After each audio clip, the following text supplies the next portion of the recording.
नमस्कार, इन 24 न्यूज़ में आप सभी का स्वागत है। मैं हूं प्रदीप शर्मा। हमारे खास पेशकश छू लो आसमान में आज हम आपको एक ऐसी शख्सियत से मिलाएंगे जिन्होंने डॉक्टर के तौर पर लोगों की सेवा कोरोना काल में की है, लेकिन साथ ही साथ उनका लक्ष्य और था और उन्होंने अपने लक्ष्य का मुकाम हासिल किया है।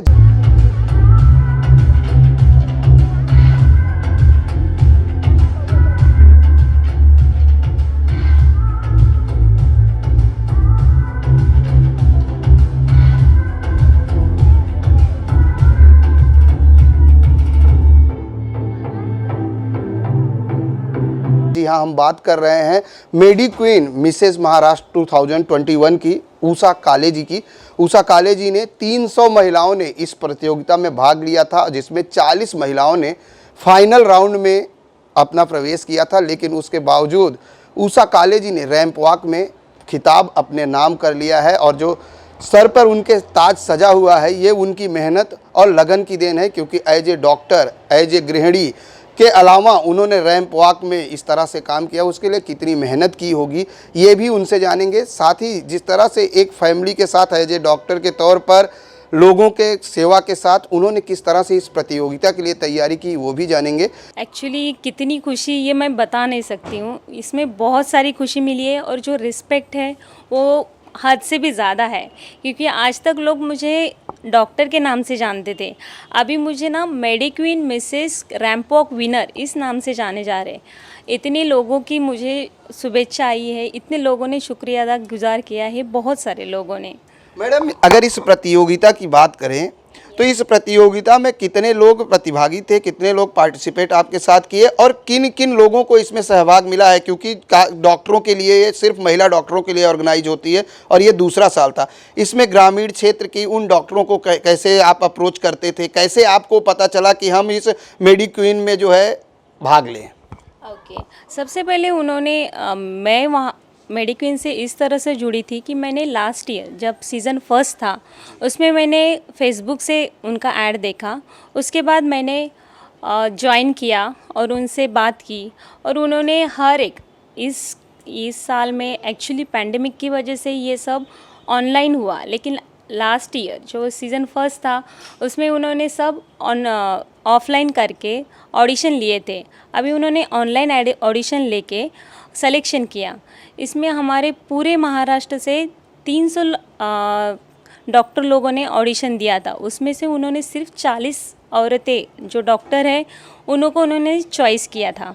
एक्चुअली ये जो उन्होंने चॉइस किया है ये सिर्फ फैशन और वॉक या इस चीज़ों को देख के नहीं, उनका सामाजिक कार्य कैसा है, वो खुद कैसी है, उनका टैलेंट क्या है, ये सब चीज़ें उन्होंने सामने रख के उन लोगों का चॉइस किया था, सिलेक्शन किया था और उसमें मैं एक थी। आप एक थी।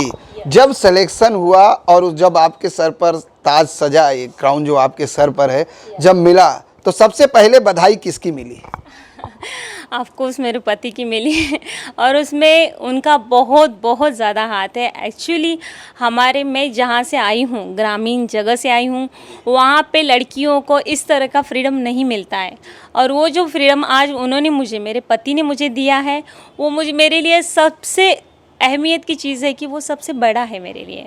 और फैमिली और बच्चों, उन्होंने जो मुझे ना इतनी बधाइयाँ दी है कि वो मुझे बहुत अच्छा लगता है एक्चुअली। मैडम, इस प्रतियोगिता के लिए किस तरह से तैयारी करनी पड़ी और कितना समय लगा? समय इसके लिए पैंडेमिक की वजह से ये 2 बार पोस्टपोन हुआ फंक्शन। उसके बाद जो ग्रैंड फिनाले ऑर्गेनाइज पूना में हुआ, तो जब से डेट आई उसके पहले कम से कम सिलेक्शन से ग्रैंड फिनाले तक का ये जो पीरियड था 4 to 5 मंथ, तो ये एक्चुअली पूरा डाइट करना, एक्सरसाइज करना, योगा करना, जिम करना और हमारी तरफ खुद की तरफ हम एक्चुअल में कभी देखते नहीं हैं, क्योंकि हम डॉक्टर हैं। हमारे लिए सबसे पहले हॉस्पिटल आता है, फिर पेशेंट्स आते हैं, उसके बाद हम घर देखते हैं, बच्चे देखते हैं, उसके बाद कहीं जाके हमें टाइम मिलता है तब हम खुद को देखते हैं। लेकिन इस दौरान जो मेडी क्वीन में सिलेक्शन हुआ तो मैं खुद को देखने लगी एक्चुअल में। तो उसके बाद डाइटिंग करते हैं कि जिम कर। ये क्या जो प्रतियोगिता ऑर्गेनाइज करते हैं उनकी तरफ से कोई चार्ट या नियमावली आती है कि आपको इस तरह से तैयारी करनी है, या कोई गाइडेंस होता है, या इसके लिए कोई कोरियोग्राफर या कोई कास्ट डायरेक्टिंग ऐसा कुछ किसी से सहयोग लेना पड़ा? हाँ, एक्चुअली उन्होंने कुछ नियमावली, वजन और आपकी हाइट इस चीज़ों का नहीं था। हमारा जो टैलेंट है वो हम में है, तो इसके लिए उन्होंने कुछ वैसे क्राइटेरिया नहीं रखे थे कि उनको उसी दौर में जाना चाहिए, ऐसा कुछ नहीं था। और कोरियोग्राफर ये सब पैंडेमिक की वजह से सब चीज़ें ये जो थी ऑनलाइन ज़ूम पे हुआ करती थी मीटिंग्स हमारी। मतलब कोरियोग्राफर की सहयोग लेनी पड़ी। हाँ, ऑफ कोर्स एक्चुअली लेना पड़ता है, क्योंकि हम उस जगह से उस रूट में नहीं रहते, हम डॉक्टर हैं। ये दोनों चीज़ें एकदम अपोजिट है, इसलिए ये दोनों चीज़ें अलग होने की वजह से कोरियोग्राफर है उनकी तो मदद लेनी ही पड़ी। एक सवाल थोड़ा हट के, आपने कहा मैं ग्रामीण क्षेत्र से आती हूँ और ग्रामीणों में जो है लोगों को इतनी फैसिलिटी नहीं होती, इतने छूट नहीं मिलती। जब आप इस फैशन शो के लिए या बात करें इस प्रतियोगिता के लिए तैयारी की, तो आपके पेरेंट्स का किस तरह से ऑब्जेक्शन रहा, किस तरह से उनका क्या प्रतिसाद रहा आपको? ओके, अभी मैं बताती हूँ। अब सिलेक्शन के बाद और ये विनर, ये ताज लेने के बाद वो लोग इतने खुश है, वो खुद मुझे फ़ोन करके बताते हैं कि आज मुझे यहाँ से कॉल आया कि आपकी लड़की का मैंने फ़ोटो पेपर में देखा, कि मम्मी बाहर अगर जाती है तो वो देखती है कि आज मुझे ये मेरी फ्रेंड मिली, सहेली मिली, वो मुझे तुम्हारे बारे में बात कर रही थी। उनको आप जाके इतनी खुशी और इतना अच्छा लग रहा है कि उन्होंने स्टार्टिंग में मुझे कहा था कि तेरा थोड़ा सा ध्यान घर पे कम हो रहा है, ये चीज़ आप सब भूल गए हैं एक्चुअल में। बिल्कुल, अगर बात की जाए जब आपके इरादे बुलंद हों तो आप किसी भी मंजिल को हासिल कर सकते हैं, और उषा काले जी ने भी यही किया है कि डॉक्टर के पेशे के साथ साथ, गृहिणी होने के साथ साथ उन्होंने अपने एम को नहीं छोड़ा, और जिस तरह से आज वो मिसेज महाराष्ट्र 2020 की रैंप वॉक विनर बनकर बैठी हैं हमारे सामने। उषा जी, जिस तरीके से बात की जाए, आपके हस्बैंड भी डॉक्टर हैं, आप भी डॉक्टर हैं, और बच्चे घर पे, किस तरह से समय मैनेज होता था, टाइम कैसे मैनेज करते थे? और डॉक्टर साहब जब ऐसे आप तैयारी करते थे, डॉक्टर साहब का कितना सपोर्ट था? डॉक्टर साहब का सपोर्ट मुझे बहुत ज़्यादा था। एक्चुअली मैं जब उनको, बच्चों को या घर पे टाइम नहीं देती थी, मेरी जो एक बहन है छोटी, वो भी मुझे बहुत सहायता करती है। तो जब भी कुछ चीज़ें मुझे बहुत ज़्यादा प्रॉब्लम में आती थी, तो सर मुझे वो सॉल्व करने के लिए मेंटली बहुत ज़्यादा सपोर्ट करते हैं। मेंटली सपोर्ट करते हैं, आपको समर्थन हर किसी को। ये तो कहते हैं, अब तक तो ये था कि हर कामयाब इंसान के साथ में एक औरत का हाथ होता है, लेकिन आपके पीछे किसका हाथ? मेरे पीछे बोल सकते हैं हम कि मेरे पति का हाथ है, और खुद जाके हमें जब एहसास होता है कि हम कुछ कर सकते हैं, हमारी खुद की इच्छा शक्ति रहती है, तभी हम कुछ कर सकते हैं। नहीं तो अगर हमें नहीं लगता है कि मुझे नहीं, कुछ करने के लिए नहीं आता है, अगर निगेटिव रखते हैं तो वो नहीं हो पाता है। लेकिन हम पॉजिटिवली वो फेस करते हैं, आगे जाते हैं, तो हर एक चीज़ बन जाती है, और उसमें मेरे पति का बहुत सपोर्ट है। बहुत सपोर्ट है कहा जाता है, लेकिन जिस तरह से उषा जी ने बताया कि पति के सपोर्ट से आज वो इस मुकाम पर पहुंची हैं। उषा जी, कई बार आपने अभी जैसे हमने बात की कि ग्रामीण क्षेत्रों की बात की, आज भी ये चीज़ें हैं कि लोगों में कहीं ना कहीं लोग फैशन से बचने की कोशिश करते हैं। कई ऐसे टैलेंटेड लोग हैं जिनके अंदर प्रतिभाएं तो हैं, लेकिन उनको प्लेटफॉर्म नहीं मिलता, और कई बार ऐसा भी देखा गया, कहीं आर्थिक दिक्कतें हैं तो कहीं पेरेंट्स सपोर्ट नहीं करते। उन लोगों को क्या कहेंगी जो बेचारे, जिनके अंदर टैलेंट है और वो अपने टैलेंट को निखार नहीं पा रहे हैं? मुझे तो लगता है उन लोगों को आगे आके थोड़ा सा खुद को संवरना चाहिए, और देखना चाहिए कि अगर घर में सपोर्ट नहीं कर रहे तो उनको समझाए कि इसमें सिर्फ फैशन शो, अंग प्रदर्शन नहीं है, उसमें टैलेंट भी देखा जाता है हमारा, कि हम किस तरह से हमें खुद को प्रेजेंट करते हैं। बिल्कुल प्रेजेंट करना, क्योंकि सबसे बड़ी बात है, सोच बदलेंगे तो ज़माना बदल जाएगा, और जब आपके हौसले बुलंद हों तो आपके सपने अपने आप उड़ान भरेंगे। जिस तरीके से आप बात की कि सामाजिक कार्यों को लेकर, उषा जी डॉक्टर के साथ साथ और किन कार्यों में रुचि रखती हैं? सामाजिक कार्यों की बात करें तो किस तरह से सामाजिक कार्य करती हैं? मुझे खुद को सबसे अच्छा पेड़ लगाना बहुत पसंद है, प्लांटेशंस। मैं हमेशा कहीं पे, खुद के घर पे भी मैं बहुत ज़्यादा प्लांट लगाती हूँ। तो मुझे खुद ऐसा लगता है कि मैं बाहर जाके हर जगह पे प्लांट लगाऊँ, हर जगह पे जो ऑक्सीजन के अभी का फ़िलहाल जो प्रॉब्लम है वो ऑक्सीजन और पेड़ को लेके ही है। जो ग्लोबल वार्मिंग हो रही है उसमें भी सब ये पेड़ लगाना सबसे ज़रूरी है। दूसरी बात है कि मुझे जो ओल्ड एज होम्स रहते हैं वो मुझे बहुत पसंद है। एक्चुअली मैं वहाँ पे बहुत ज़्यादा विज़िट भी करती हूँ, तो मुझे उनके लिए सच में कुछ करना है।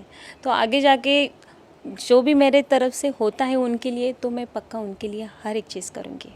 आगे उषा जी का अगला कदम क्या होगा? अभी तो मिसेस मुंबई महाराष्ट्र बनी है, आगे किस तरह के कदम होंगे? अगर रैंप वॉक की दुनिया की बात करें तो क्या आगे इरादा है फैशन में, फैशन वॉक करने की, या आगे कोई ऐसा इरादा है? नहीं, मैं जो लड़कियां जिनको समझ नहीं आता है कि यहाँ तक कैसे जाए, मैं उनके लिए गाइडर बनना चाहूँगी। और उसके बाद हर एक लड़की को गाइडर बना के आगे जाने के लिए मदद करूँगी। लेकिन फ़ैशन शो की दुनिया शायद मेरे लिए नहीं है, क्योंकि मैं एक डॉक्टर हूँ। मुझे नहीं लगता मैं वहाँ तक जाऊँगी, लेकिन मैंने वैसे कुछ फ़िक्स नहीं किया है, लेकिन गाइडर पक्का होंगी। मन में कहाँ से आया कि मेडी क्वीन प्रतियोगिता में जो है आपको रैंप वॉक करना चाहिए? एक्चुअली मुझे खुद को सब बचपन से ना बहुत अच्छा लगता है कि मैं स्टेज पे जाऊँ, मैं सामने किसी के प्रेजेंट करूँ। हर एक चीज़ मुझे खुद को बहुत अच्छी लगती है। इस वजह से मैंने हमेशा ऐसी चीज़ें करने का दिल हमेशा करता है कि लोग मुझे जानना चाहिए, लोगों ने मुझे जानना चाहिए ऐसे। मतलब मन में ये था कि लोग मुझे जाने, इसके लिए उषा जी ने ये रास्ता अपनाया और आज जो है वो मिसेज महाराष्ट्र 2021 का खिताब अपने सर पर लेकर बैठी हुई हैं। और अगर आपके अंदर किसी भी तरह की प्रतिभा है और आप किसी भी टैलेंट के हुनर को रखते हैं, तो आप भी आगे आकर अपने टैलेंट को लोगों के सामने प्रेजेंट करिए, ताकि लोग जाने कि आपके अंदर ये हुनर है। चलते चलते किस तरह से लोगों को जागरूक करेंगी? जैसे आपने कहा पर्यावरण के प्रति आपकी सबसे ज़्यादा जागरूकता है, और पर्यावरण दिवस हमारे देश में मनाया जाता है, जबकि मानव ही पर्यावरण का सबसे बड़ा जो है दुश्मन भी बन जी।